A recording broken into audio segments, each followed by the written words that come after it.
రాజగోపాల్ రెడ్డికి అసలు మంత్రివర్గంలో చోటు ఉన్నట్టా లేనట్టా? మినిస్టర్ కన్ఫర్మ్ అనే వార్తల్లో నిజమెంత?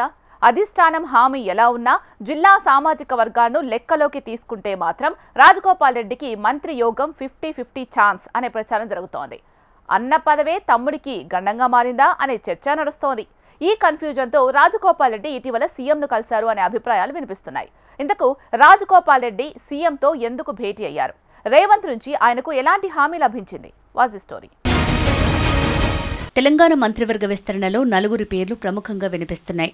వారే ఉమ్మడి నల్గొండ జిల్లాకు చెందిన కోమటిరెడ్డి రాజగోపాల్ రెడ్డి, నిజామాబాద్కు చెందిన సుదర్శన్ రెడ్డి, ఆదిలాబాద్కు చెందిన వివేక్ వెంకటస్వామి, పాలమూరుకు చెందిన వాకిటి శ్రీహరి. వీరిలో రాజగోపాల్ రెడ్డికి గతంలోనే ఏఐసీసీ పెద్దల నుంచి మంత్రి పదవి హామీ లభించిందని, ఆ మేరకు ఇప్పుడు జరిగే విస్తరణలో చోటు దక్కొచ్చనే చర్చ నడుస్తోంది.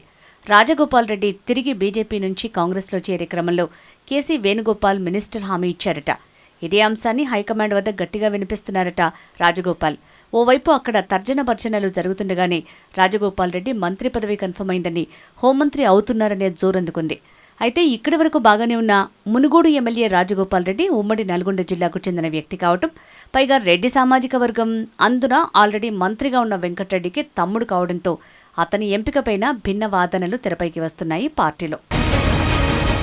ఇప్పటికే నల్గొండ జిల్లాకు చెందిన కోమటిరెడ్డి వెంకటరెడ్డి, ఉత్తమ్ కుమార్ రెడ్డిలు మంత్రిగా ఉన్నారు. అలాగే మండలి చైర్మన్ గుత్తా సుఖేందర్ రెడ్డి కూడా ప్రోటోకాల్లో ఉన్నారు. వీరంతా ఒకే సామాజిక వర్గం కావడంతో రాజగోపాల్ రెడ్డికి అసలు మంత్రి పదవి వస్తుందా లేదా అన్న చర్చ జోరుగా సాగుతోంది. ఒకే జిల్లాలో ఒకే సామాజిక వర్గానికి ఇన్ని కీలక పదవులు కట్టబెడతారా అనే చర్చ నడుస్తోంది. ఒకే ఇంట్లో జోడు పదవులే ఎక్కువ. అటువంటిది ఒకే ఫ్యామిలీ నుంచి 2 మంత్రి పదవుల అంశం ఇప్పుడు హాట్ టాపిక్గా మారింది.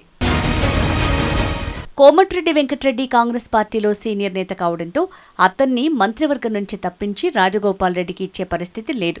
అటువంటప్పుడు ఒకే ఫ్యామిలీకి చెందిన అన్నకు తమ్ముడికి మంత్రి పదవి అన్న అంశం ఏఐసీసీలో తీవ్ర చర్చకు దారితీసిందట. కేబినెట్ ఎక్స్పాన్షన్ కోసం కులాలు, జిల్లాల సమీకరణాలతో ఇన్ఛార్జ్ మీనాక్షి నటరాజన్ ఇప్పటికే హైకమాండ్కు ఓ రిపోర్టు కూడా ఇచ్చారట. ఒకరు ఇన్, ఒకరు అవుట్ అన్న స్టైల్ని అనుసరిస్తే కోమటిరెడ్డి రాజగోపాల్ రెడ్డికి కన్ఫర్మ్ అయ్యే అవకాశం ఉందట. అయితే కేవలం ఇది ప్రచారం తప్ప పూర్తిస్థాయి క్లారిటీ లేదన్న చర్చ కూడా ఉందట. ఇక కోమటిరెడ్డి ఫ్యామిలీకి 2 మంత్రి పదవులు ఇస్తే తన భార్యకు కూడా మంత్రి ఇవ్వాలన్న చర్చ ఉత్తమ్ కుమార్ రెడ్డి పెట్టారని ప్రచారం జరుగుతోంది. మంత్రివర్గ విస్తరణలో కోమటిరెడ్డి బ్రదర్స్లో ఇద్దరికి మంత్రి పదవుల అంశంపై క్లారిటీ రాకపోవడంతో దీనిపై సీఎంను సైతం సలహా అడిగినట్టు సమాచారం. అందుకే ఢిల్లీలో సీఎం పర్యటన ముగిశాక 2 రోజుల క్రితం మునుగోడు ఎమ్మెల్యే కోమటిరెడ్డి రాజగోపాల్ రెడ్డి సీఎం రేవంత్ రెడ్డిని కలిశారట. అంతకుముందు ఎప్పుడు కూడా రాజగోపాల్ రెడ్డి సీఎంను తన ఇంటి దగ్గర కలిసిన సందర్భం లేదట. ఒకే ఫ్యామిలీలో ఇద్దరికి కీలక పదవులు ఇవ్వచ్చా లేదా అనే ఏఐసీసీ నిబంధనలకు తోడు దీనిపై సీఎం కూడా కొంత వ్యతిరేకంగా ఉన్నట్లు ప్రచారం నేపథ్యంలో కోమటిరెడ్డి రాజగోపాల్ రెడ్డి సీఎంను కలిశారట. దాదాపు గంటపాటు సీఎంతో రాజగోపాల్ రెడ్డి భేటీ. అసలు మంత్రి పదవిలో 50-50 అన్న జోరందుకుందట. గతంలో హైకమాండ్ ఇచ్చిన హామీ మేరకు తనకు మంత్రి పదవి దక్కే అవకాశం ఉందని రాజగోపాల్ నమ్మకంగా ఉన్నారు.